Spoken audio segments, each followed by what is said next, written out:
বাউল TV Tangail, হৃদয় ধনবাড়ি, চেতনায় Bangladesh. Like দিন, share করুন, সাবস্ক্রাইব করুন এবং কমেন্ট করে জানিয়ে দিন আপনাদের মতামত। দেশ ও প্রবাসী বন্ধুরা, বড় খিদে, আমাকে কিছু খেতে দাও, আমাকে তুমি খেতে দাও। আমার ক্ষুধা নিবারণ করব, আগে তুমি আমাকে খেতে দাও, পরে আমি তোমাকে সব বলবো। বেশ, তাহলে তুমি চলো আমার সঙ্গে, আশ্রমে গিয়ে আমি তোমাকে খেতে দেব। সত্যি? সত্যি বলছি। তুমি আমাকে খেতে দেবে? সত্যি আমি খেতে দেব। জানো, আজ 3 দিন ধরে আমি না খেয়ে আছি।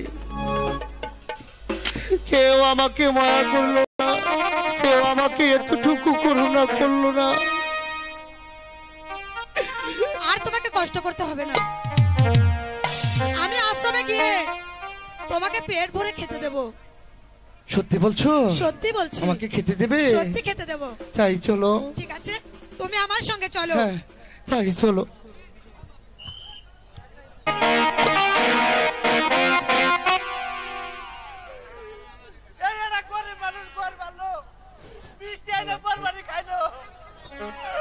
আর মিষ্টি আল্লাহ দিল না, আইনে ধনের পৃথিবী, এই মিষ্টি দ্বারা আমি খাই।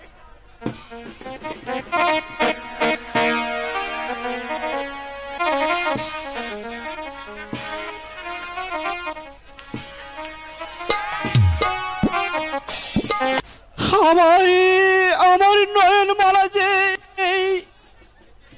বেছে নেই, আমি কত পথে খুঁজলাম, কোথায় যে খুঁজে পেলাম না। ভুল, সবই ভুল।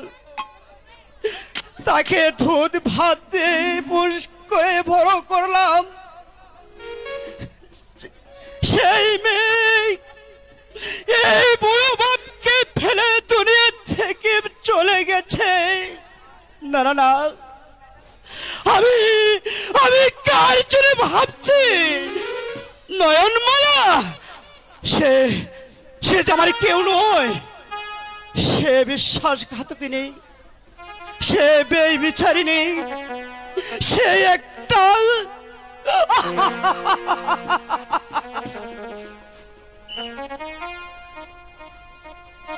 Hello check. হারিয়ে গেছে ওই মানিক রে তোর, ওই জানি না কোন দেশে। হারিয়ে গেছে ওই মানিক রে তোর, জানি না কোন দেশে।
সংসার থেকে সন্ন্যাসী, মনে হচ্ছে তুমি হারানো মানিক কি খুঁজেই বেড়াচ্ছ। হ্যাঁ বাবা, আমার মেয়েকে যে আমি খুঁজে পাচ্ছি না। ভুল, হারি দেখবি তুই একদিন ঠিক হয় পেয়ে যাবি। হারিয়ে গেছে ওই মানিক রে তোর, জানি না কোন দেশে।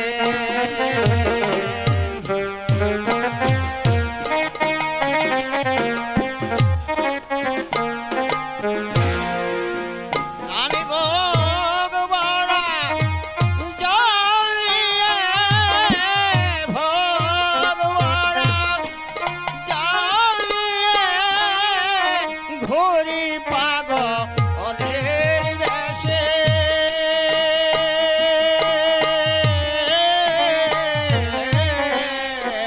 হারিয়ে গেছে মানগিরে তোর জানি না কোন দেশে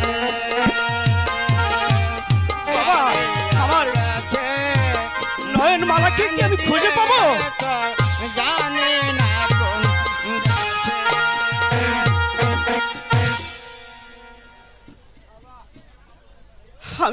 আমি নয়ন মালাকে খুঁজে পাবো, তবে তবে আমি দেশ বিদেশে খুঁজে ঘুরবো, দেখবো আমার নয়ন মালা কোথায়, যেখানেই থাক না কেন আমি তাকে খুঁজে বের করবো।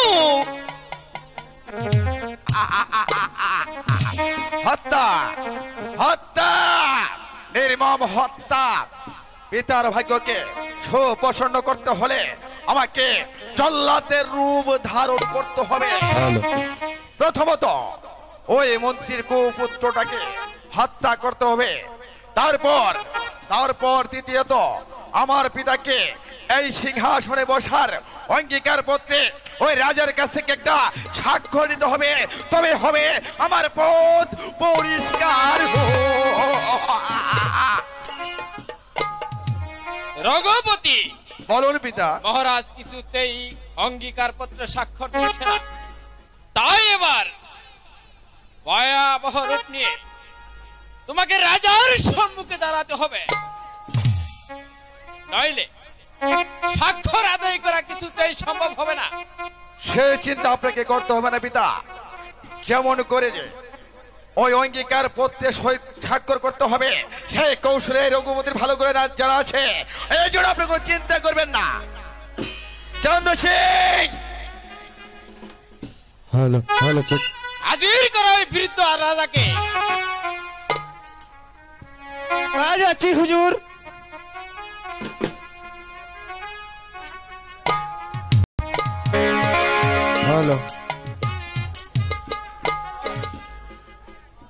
আমায় কেন স্মরণ করেছ রঘুপতি?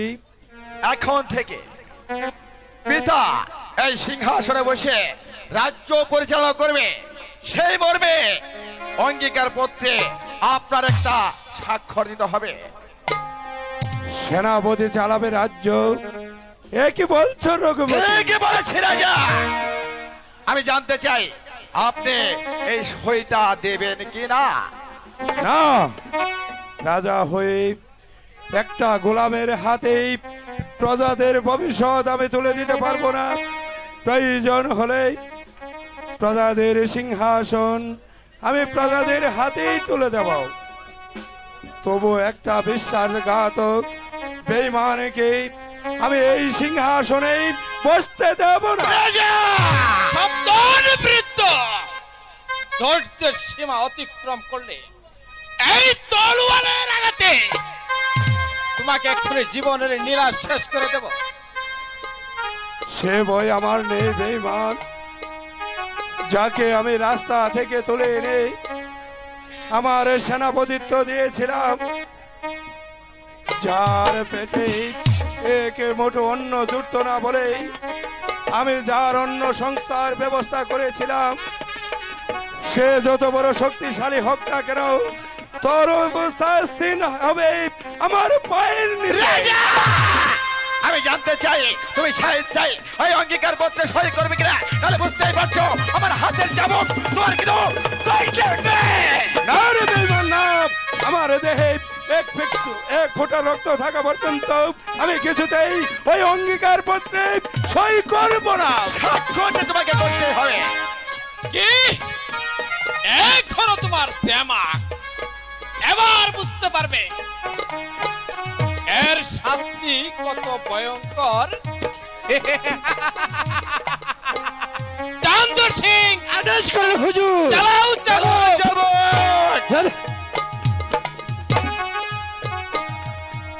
যতক্ষণ পর্যন্ত ওই অঙ্গীকার পত্রে স্বাক্ষর না করবে ততক্ষণ পর্যন্ত চাবুক মারতে মারতে রাজার পিঠে চামড়া লাগবে।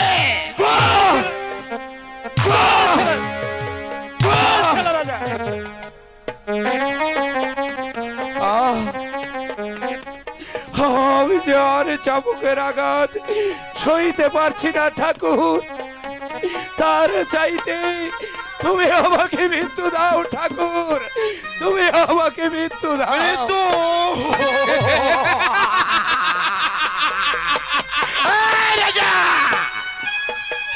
আমার পিতা রাজ্য চালাবে, তাই এই অঙ্গীকার পত্রে সই দেখার আগ পর্যন্ত তুমি কিছুতেই মরতে পারবে না। যাবো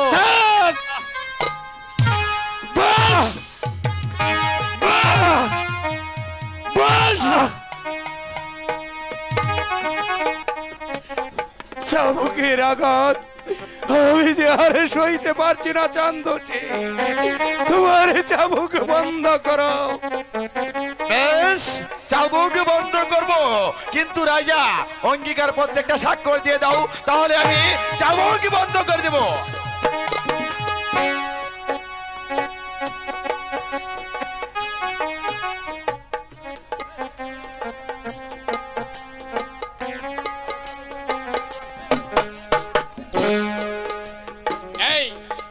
এই অঙ্গীকার পত্রে একটা স্বাক্ষর করো, শীঘ্রই সই করে দিন।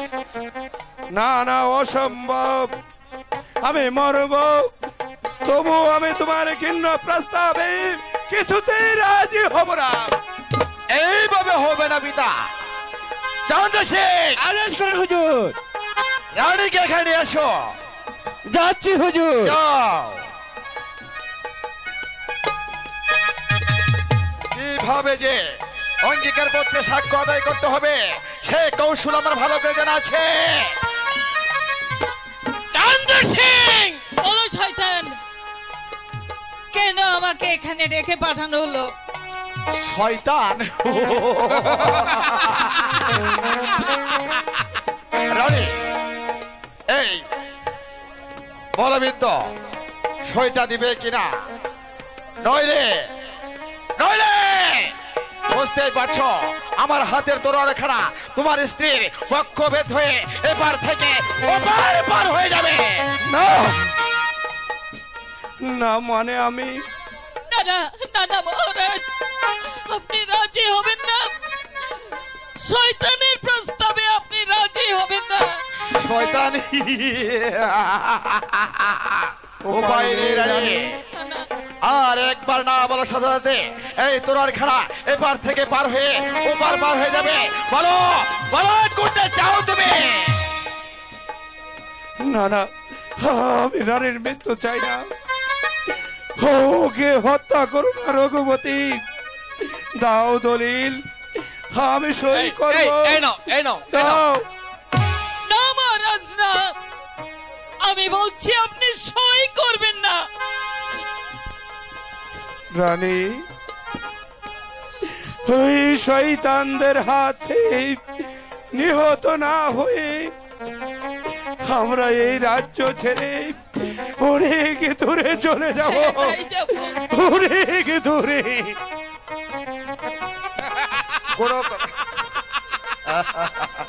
এই তো আমি চেয়েছিলাম। এই নাও, এই নাও, এখানে একটা সই করে দাও।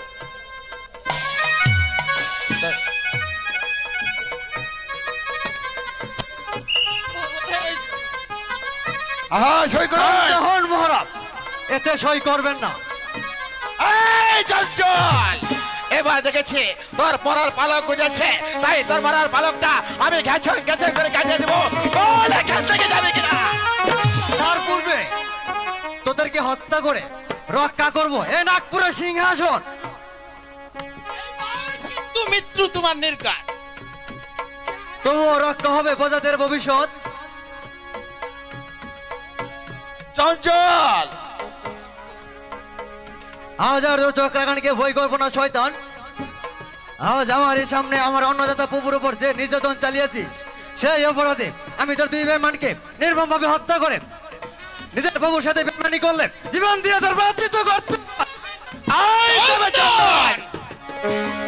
আয় আয় দেখে আমি শক্তির পরীক্ষা নিয়ে চাই। আয়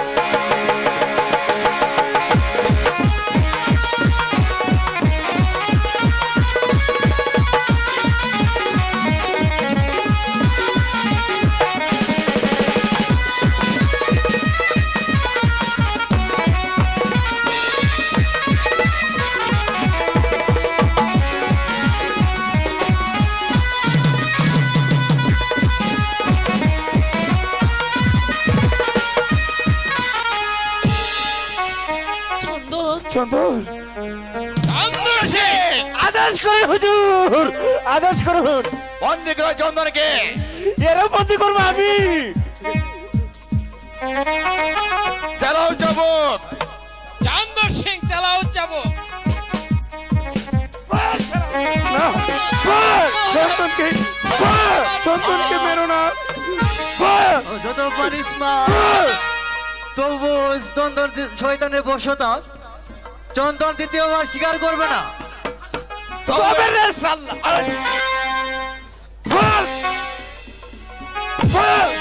বন্ধ করো, বন্ধ করো রঘুপতি। ওকে আর চাবুক মেরো না। ও যে এই চাবুকের আঘাত সইতে পারবে না। আমি তো বন্ধ করবারই চাই। ওরে না, আমি তোকে এভাবে মরতে দেব না চন্দন। আমি তোকে বাঁচাবো, আমি তোকে বাঁচাবো। মাগো, আমি যে আর চাবুকের কাজ সইতে পারছি না মা। রঘুপতি, তোমাকে আমি মিনতি করে বলছি, ওকে আর তোমরা চাবুক মেরো না। চন্দন সিং বলেন হুজুর। আমাদেরকে ব্যক্তিকে কারাকক্ষে নিয়ে যাও। যা যাচ্ছি হুজুর। আমার ডাকা অবশ্য বিচার সবাই। চলুন সবাই চলুন। খালি মুড়া মুড়া উড়ি খাবা। বেশ, তবে যাবার বেলায় তোদেরকে বলে যাই শয়তান, আজ আমার অমানসিক নির্যাতনের প্রতিশোধেই প্রতিটি দুয়ারে দুয়ারে পৌঁছে দেবো আমার ফরিয়াদের অগ্নিময় বাড়ি। তারপর ছুটে আসবে শত শত নরনারী শয়তানের বিচার করতে। সেদিন তাদের বিচার হবে প্রকাশ রাজপথে, ওই জনতার দরবারে, জনতার দরবারে। আমিও দেখে নিব কোথাকের পানি কোথায় গে গড়া। রঘুপতি বলুন পিতা। দলিলে তাহলে আবার সই করে নিব। যদি না দেয় তরুণের মুখে আদায় করে নিব। আমি শুনে খুশি হলাম বাবা। এবার আমি আসছি। এই গেছে, ভাইজিকে পাঠিয়ে দে।